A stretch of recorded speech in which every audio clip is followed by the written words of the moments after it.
Le dernier classement des puissances militaires d'Afrique de l'Ouest révèle une incroyable percée du Mali. Le pays du colonel Assimi Goïta rejoint le Nigeria et le Ghana sur le podium des meilleures armées sous-régionales.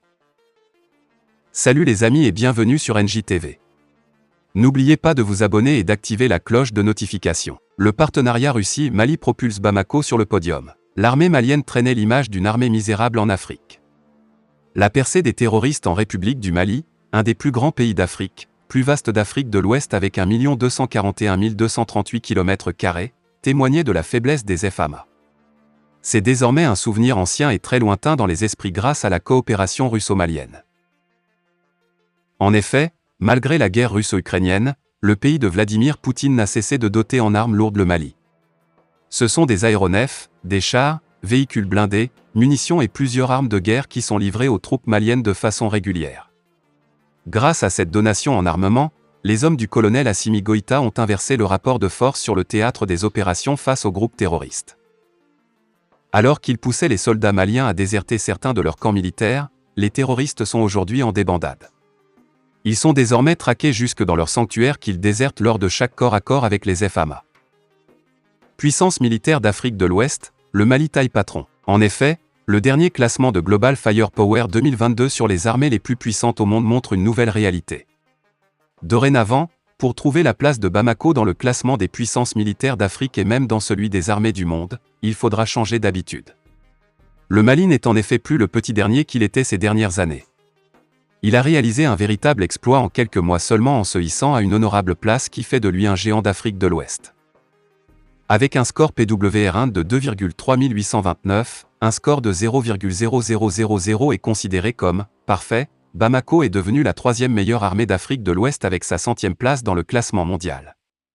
C'est seulement le géant Nigeria, classé 35e sur 142 avec un score PWR1 d'astérisque de 0,5745, et le Ghana, classé 96e grâce à ses 2,3098 de score PWR1, qui devance le pays d'Assimi Goïta.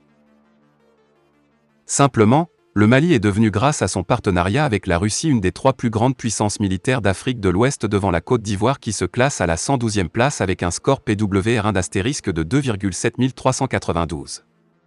Le pays du président Alassane Ouattara accuse donc un retard de 12 points sur Bamako. La Mauritanie est classée 125e avec 4,3067 de score PWR1. Elle est suivie pour la zone d'Afrique de l'Ouest par le Burkina Faso, classé 130e avec 4,7216 de score PWR1.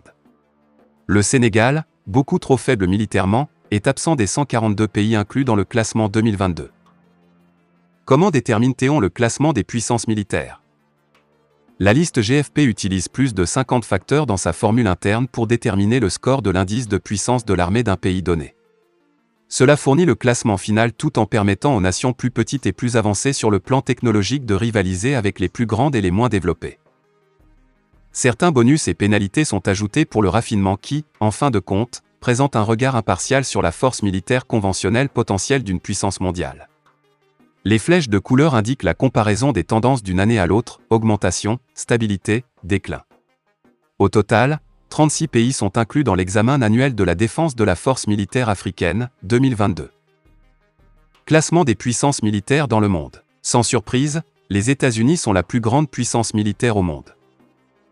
1 USA, 0,0453 PWR1.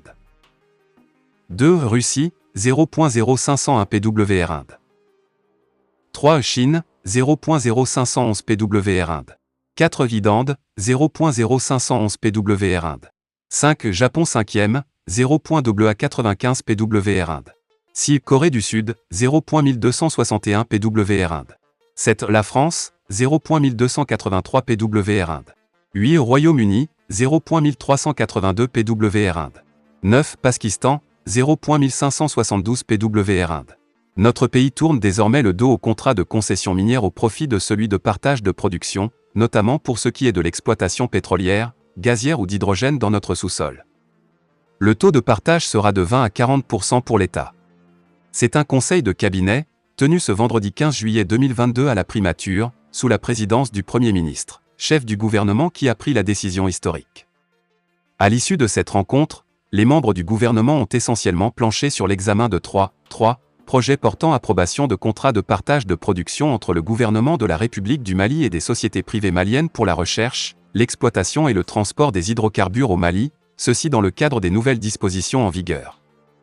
Le dossier était défendu par le ministre des Mines, de l'Énergie et de l'Eau, Lamine Sédou Traoré.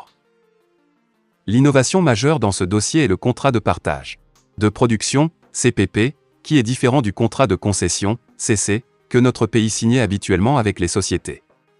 Point dans le contrat de concession, CC, l'État transfère à titre exclusif au titulaire de la licence la propriété des ressources contenues dans le sous-sol et le droit de les exploiter à ses risques et périls en contrepartie d'une redevance. La société exploite donc à sa guise.